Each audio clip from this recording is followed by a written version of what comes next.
Peu de philosophes ont été aussi farouchement débattus que Friedrich Nietzsche.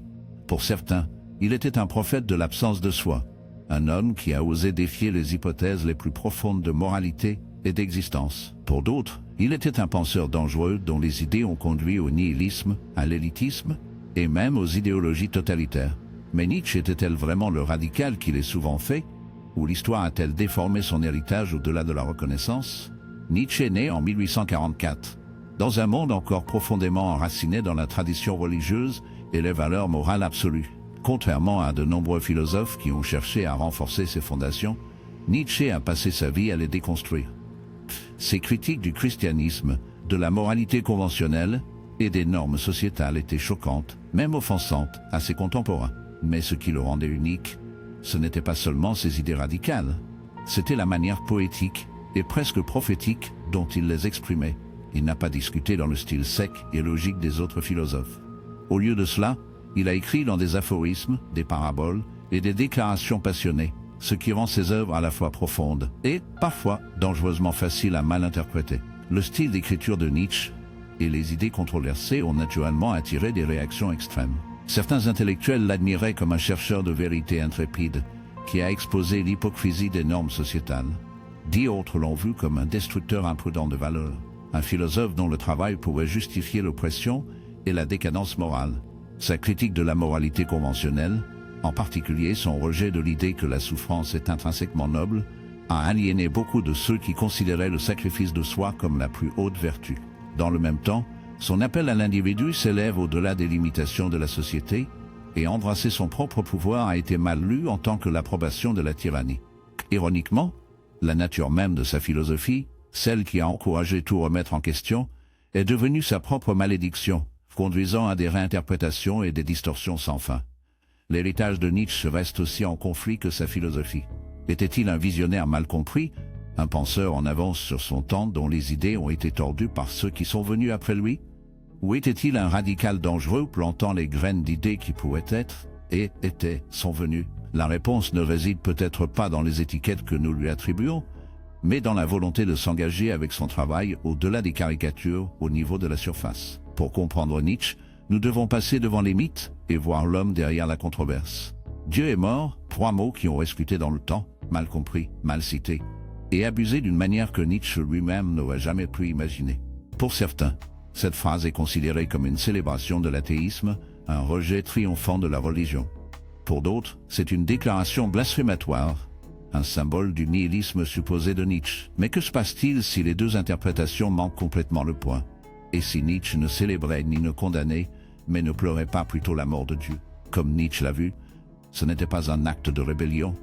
Ce fut une conséquence, une réalisation terrifiante que les fondements du sens s'étaient effondrés sous les pieds de l'humanité. Lorsque Nietzsche a écrit ces mots dans The Gay Science, il l'a fait à travers la voix d'un fou. Une figure qui se précipite sur un marché, lanterne à portée de main, proclamant que nous avons tué Dieu. Mais ne pas trouver un public qui comprend le poids de ce qu'il dit. Ce n'est pas la voix de l'arrogance mais du désespoir. Nietzsche a reconnu que les anciennes certifications, autorité divine, absolus moraux, se sont tombées dans le sillage de la science, de la laïcité et de la modernité. Mais au lieu de voir cela comme une victoire, il l'a vu comme une crise. Sans Dieu, d'où viendrait le sens? Qu'est-ce qui remplacerait les cadres moraux qui ont guidé l'humanité pendant des siècles? Le fou ne célèbre pas, il prévient, et peu étaient prêts à écouter. C'est là que survient le plus grand malentendu. Beaucoup prennent la proclamation de Nietzsche comme une invitation au nihilisme, comme s'il disait que sans Dieu, rien n'a d'importance. Mais Nietzsche craignait le nihilisme plus que tout. Pour lui, la mort de Dieu n'était pas un point final, mais un défi, un vide qui devait être rempli de peur que l'humanité ne tombe dans le désespoir et le vide de sens. Toute sa philosophie, de la volonté au pouvoir au concept du Übermensch, a été une tentative de répondre à cette crise existentielle. Si les anciennes valeurs s'étaient effondrées, les nouvelles devaient être créées. L'individu devait prendre la responsabilité du sens lui-même. Le danger n'était pas l'absence de Dieu, mais ce que l'humanité ferait la suite. Pourtant, l'histoire a pris ses paroles dans des directions inattendues. Certains laïcs radicaux ont embrassé Dieu est mort comme un cri de guerre, le dépouillant de sa nuance. Certaines idéologies politiques ont tordu ces idées en justification pour le pouvoir et la destruction. Même les critiques religieux l'ont déformé, le transformant en la même nihiliste que contre laquelle il a mis en garde. Mais Nietzsche n'a jamais été un défenseur du désespoir. Il était un philosophe de la transformation. Il n'a pas déclaré la mort de Dieu pour y délecter, mais pour forcer l'humanité à affronter le vide qu'il avait créé. La vraie question n'est pas de savoir si Dieu est mort, mais si nous avons compris ce que cela signifie. La société a toujours eu une relation compliquée avec ceux qui ont refusé de se conformer. Les rebelles, les visionnaires et les étrangers ont souvent été craints, détestés ou même détruits, pas nécessairement parce qu'ils avaient tort, mais parce qu'ils menaçaient le confort de la majorité. Friedrich Nietzsche a mieux compris cette tension que la plupart. Sa philosophie était à la base un appel à l'individu de s'élever au-delà du collectif, de rejeter les valeurs imposées et de créer les leurs. Mais dans un monde qui prospère sur la similitude, un tel message devait être accueilli avec l'hostilité. Nietzsche plaidait-il simplement pour la force personnelle, ou approuvait-il l'élitisme dangereux? Pour ceux qui l'ont mal compris, la frontière entre l'inspiration et l'arrogance semblait dangereusement mince. Au cœur de la philosophie de Nietzsche se trouve l'idée du Übermensch, du dépassement, de la figure qui transcende la morale conventionnelle et forge leur propre chemin. Pour Nietzsche, le Übermensch n'était pas un souverain ou un tyran, mais un symbole du potentiel humain. Il a rejeté l'idée que les gens devraient vivre passivement, se soumettant aux traditions héritées et aux autorités externes. Au lieu de cela, il croyait en l'auto-altitude, le processus constant de questionnement, de croissance et de pousser au-delà des limites. Mais ce type de transformation n'est pas facile, et il n'est pas accueilli par ceux qui bénéficient de la conformité. Lorsque quelqu'un refuse de suivre le scénario écrit pour lui, il provoque la peur, le ressentiment et souvent l'hostilité pure et simple. C'est là que Nietzsche a introduit l'un de ses concepts les plus controversés, le ressentiment.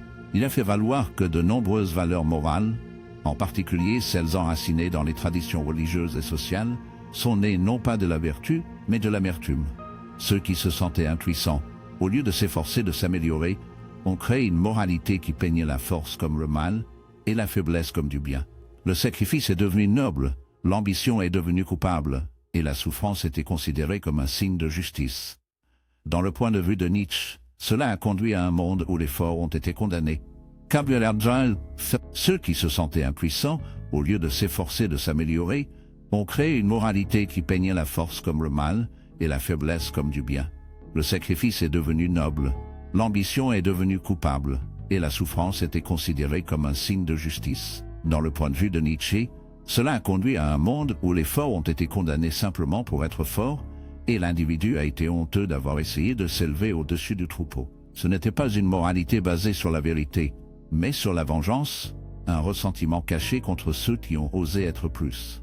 Mais c'est là que Nietzsche devient vraiment dangereux aux yeux de la société. Il n'offre pas de réconfort, seulement un défi. Il nous oblige à nous demander si nous vivons selon nos propres valeurs, ou par ceux qui nous sont imposés. Sommes-nous vraiment moraux, ou avons-nous simplement peur? Sommes-nous guidés par une véritable croyance ou par un ressentiment envers ceux qui ont quelque chose que nous n'avons pas? Ce ne sont pas des questions faciles, et ils font de Nietzsche un philosophe inconfortable à affronter. Pour certains, ses idées sont libératrices, un appel à embrasser l'individualité et à se libérer des fausses vertus. Pour d'autres, ils sont profondément troublants, voire offensants. Après tout, il est beaucoup plus facile d'étiqueter un radical aussi dangereux que de se demander s'ils peuvent avoir raison. Peu d'idées en philosophie ont été aussi souvent mal interprétées que le concept de Nietzsche de la volonté de pouvoir. Pour certains, c'est une doctrine de la force brute, une justification de la domination et du contrôle. Pour d'autres, c'est une clé de l'automou et de la transformation personnelle. Mais qu'est-ce que Nietzsche voulait vraiment dire? Contrairement à de nombreux principes philosophiques qui traitent des structures externes, de la société, de la politique, de la moralité, la volonté de pouvoir est quelque chose de bien plus personnel. Il ne s'agit pas de gouverner les autres, il s'agit de se surmonter. Et pourtant, l'histoire l'a souvent tordu en quelque chose de beaucoup plus sombre. Pour Nietzsche, tous les êtres vivants sont motivés par une force fondamentale. Pas la survie, pas le bonheur, mais le pouvoir. Mais le pouvoir, dans son sens, n'est pas simplement le contrôle des autres. C'est la force derrière la croissance, l'ambition et la création. C'est le lecteur qui pousse un artiste à peindre, un penseur pour remettre en question, un athlète pour s'entraîner. Il ne s'agit pas de l'oppression, mais de l'expansion, le désir de surmonter les limites, de se affiner, de devenir plus d'un autre. Et pourtant, parce que le pouvoir est un tel mot chargé, Beaucoup ont supposé que Nietzsche faisait la promotion de la tyrannie. C'est là que commence la distorsion. Le danger de la volonté de pouvoir ne réside pas dans la philosophie de Nietzsche lui-même, mais dans la façon dont il a été mal utilisé. Certains mouvements politiques l'ont pris comme une justification de la conquête, la réduisant à une idéologie simpliste de pourrait faire de la bonne. D'autres l'ont interprété comme une approche froide et impitoyable de la vie où seuls les plus forts méritent de prospérer. Mais la véritable vision de Nietzsche était beaucoup plus complexe. Il n'a pas vu le pouvoir comme un moyen d'écraser les autres, mais comme un processus d'autocréation. Le vrai pouvoir, pour lui, était la capacité de façonner son propre destin, de dépasser la médiocrité et de rejeter les mensonges réconfortants qui gardent la plupart des gens complaisants. Mais il y a une raison pour laquelle les idées de Nietzsche ennuient tant. La volonté de pouvoir remet en question la notion même de stabilité. Cela suggère que la vie ne consiste pas à trouver la paix, mais à une lutte continue et à une réinvention. Ce n'est pas une philosophie pour le confortable, c'est une philosophie pour ceux qui souhaitent confronter l'incertitude, voire souffrir à la recherche de quelque chose de plus grand, et c'est peut-être pourquoi Nietzsche reste si diviseur. Ses idées, lorsqu'elles sont dépouillées de distorsion, ne justifient pas la domination. Il demande une transformation. Le vrai, ce n'est pas une philosophie pour le confortable, c'est une philosophie pour ceux qui souhaitent confronter l'incertitude, voire souffrir à la recherche de quelque chose de plus grand. C'est peut-être pour cela que Nietzsche reste si diviseur. Ses idées, lorsqu'elles sont dépouillées de distorsion, ne justifient pas la domination.